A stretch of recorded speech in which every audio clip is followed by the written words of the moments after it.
Soy policía desde hace años. Durante mi servicio me han tocado ver muchas cosas dignas de ser contadas. Sin embargo, ninguna historia se compara al relato que estoy por compartirles. Este tipo de relatos, de los cuales muchas veces los noticieros también son testigos, no suelen aparecer en la televisión, pues son tomados como falsos, aún con evidencia. Pero los que hemos estado allí, viendo de frente todo, sabemos que esto es real. Todo comenzó una noche de diciembre. Nos encontrábamos patrullando en una colonia muy popular en Guadalajara, ya que recibimos una llamada acerca de que una camioneta se veía muy sospechosa. Cuando llegamos, nos encontramos a un señor de unos 60 años, quien al vernos se puso muy nervioso, aunque bastante cooperativo. No se negó a mostrarnos la camioneta, misma que tenía una caja. Al parecer, funcionaba para transportar carne, pues había residuos de sangre y carne por toda la caja. De primera mano no encontramos nada. Sin embargo, el señor se veía cada vez más nervioso, y yo, al notar esta actitud, comencé a presionarlo con preguntas para ver si podía doblegarlo. No hizo falta presionar tanto al hombre. Después de un par de preguntas, nos llevó de nuevo a revisar el contenedor. El piso de la caja era falso. Lo levantó y dejó al descubierto varios cadáveres de perros, sin piel y sin órganos internos. Casi me vomito cuando vi este siniestro descubrimiento. El hombre comenzó a ponerse a la defensiva. Decía que no era ningún delito cargar cadáveres de animales, pero nosotros lo remitimos al Ministerio Público para ver cuál sería su procedimiento. Dejaron libre al hombre. Yo después le pregunté cuál era el propósito de cargar esos cuerpos, a lo que él me confesó que eran encargos de varias personas que se dedicaban a la brujería. Antes de irse, me apuntó una dirección en una hoja explicando que allí podía averiguar más. La curiosidad me ganó, y estando de civil fui hasta el domicilio, el cual mantendré en anonimato. Estaba muy cerca del lugar donde detuvimos al hombre en su camioneta. Era una casa enorme, de estilo colonial. Las personas transcurrían por la calle de un lado a otro. Después de un rato de estar estacionado, comencé a notar que cada cierto tiempo llegaban vehículos de lujo, se estacionaban afuera. La mayoría de las personas que ingresaban a la casa se les notaban ciertas deformidades muy evidentes.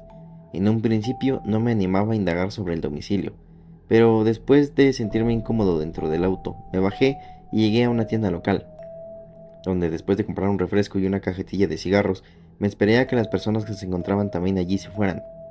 Enseguida me acerqué al encargado para hacerle algunas preguntas, pero no fue muy cooperativo. De hecho, al final se puso grosero y me dijo que podía llegar a preguntar personalmente si es que me inquietaba tanto.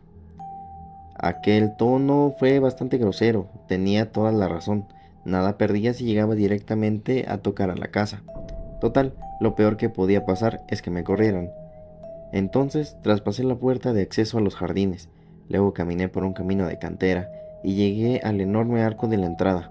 La construcción era muy ornamentada. Su construcción tendría al menos un siglo de antigüedad. Oprimí un botón en un intercomunicador que tenía una bocina. Después de unos minutos me abrió la puerta una mujer joven. Me preguntó si tenía cita. Me hice el que sabía, así que le respondí que no, que a eso venía. Ella me preguntó que por qué no lo había hecho por teléfono. Le respondí que lo había perdido. Me apuntó en una libreta mugrosa. Intenté ver dentro de la casa, pero todo estaba cubierto con cortinas oscuras, y un olor un poco repulsivo me obligó a estornudar. Esto hizo que mis ojos empezaran a llorar. Me fui. Tenía la cita dentro de 15 días. Afortunadamente o desafortunadamente no tuve que esperar tanto tiempo. Nos encontrábamos en servicio cuando se nos llamó de emergencia, pues había un tiroteo en una casa. Sería el destino, sería la casualidad. Era el mismo domicilio que visité anteriormente. Le dije a mi compañero que esa era la dirección que me dio el hombre al que detuvimos con la camioneta llena de cadáveres. Cuando llegamos, había gente afuera de la casa. Ya había una ambulancia, con los paramédicos atendiendo a un par de personas heridas. Me acerqué a ver a las personas que atendían los paramédicos. Eran de un aspecto tan extraño que no lograría describirlo. Algo en sus rostros no se veían normales. Era como si presentaran ciertas deformidades que lograban hacer parecer a sus rostros como si fueran personas malignas. De hecho, eso transmitían. Ingresamos al domicilio, pues una mujer que decía ser uno de los propietarios nos dio su autorización.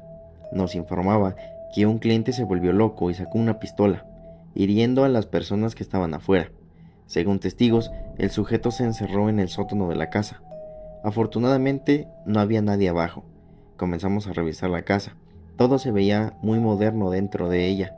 Aún no sabía qué servicio ofrecía aquel lugar, aunque ya me formaba una idea, pues algunos muros estaban adornados con extraños símbolos usados en brujería, además de algunos cuadros con pinturas representando a ángeles, imágenes demasiado realistas para mi gusto. Era imposible no sentir escalofríos al mirarlas. Casi me da la impresión de que los rostros allí pintados me seguían con la mirada. Por toda la casa se sentía cierta mala vibra, y cada pasillo que atravesábamos yo mantenía cierta sensación, como si me jalara hacia el piso. Llegamos hasta una habitación, donde nos indicaron se encontraba la escalera que daba al sótano. En ese lugar había todo tipo de figuras extrañas, manteles blancos, símbolos y hierbas. Incluso en un rincón estaban amontonados algunos peces diablo, de esos que usan para hacer brujería. Era obvio que aquel lugar era utilizado como el consultorio para limpias y esas cosas esotéricas. La entrada al sótano era solo una reja que daba hacia unas escaleras de caracol.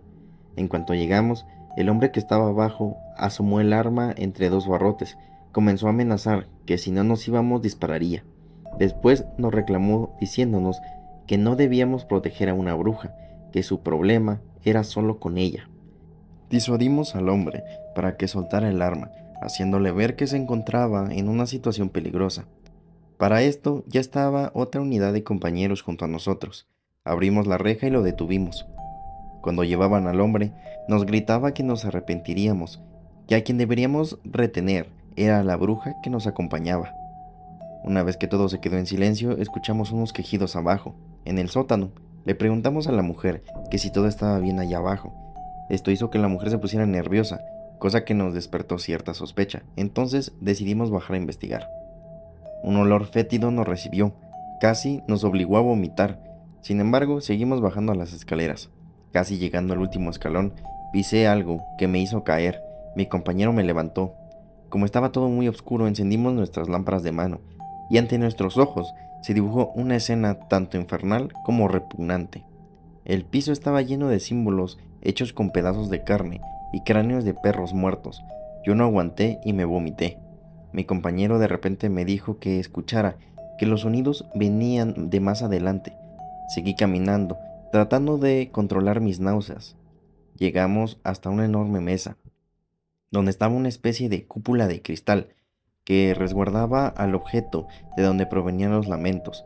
De no ser porque mi compañero y otro policía que se encontraba allí lo vieron, hasta yo tendría mis dudas de lo que vi. Era un hombrecito atravesado por varios alfileres en su cuerpo. Mediría no más de 50 centímetros. Llevaba puesto solo un sombrero largo con dos picos en la punta. Era algo espantoso ver las expresiones que tomaba su rostro. Sinceramente no soporté estar allí dentro. No aguantaba el hedor, la mirada del hombrecillo, ni sus gritos de agonía. Salí corriendo de la casa, remitiendo el caso al ministerio. Mis compañeros y yo dimos nuestra declaración de los hechos. Sin embargo, omitimos lo del hombrecillo, pues como les he dicho antes, suena tan increíble que a nadie nos tomaría en serio. Ya no supe nada del caso, pues fui asignado a otra zona. Me enteré por los compañeros que cuando yo salí corriendo, al ser dentro del cristal, se desvaneció ante sus ojos, y que después de aquella experiencia solían tener horribles pesadillas. Yo sinceramente jamás he soñado con aquel suceso, aunque siempre que lo recuerdo siento miedo. A veces me pregunto qué sería lo que hacía aquella mujer con los cadáveres de perro. No sé, hay cosas que es mejor seguir ignorando y no investigar más.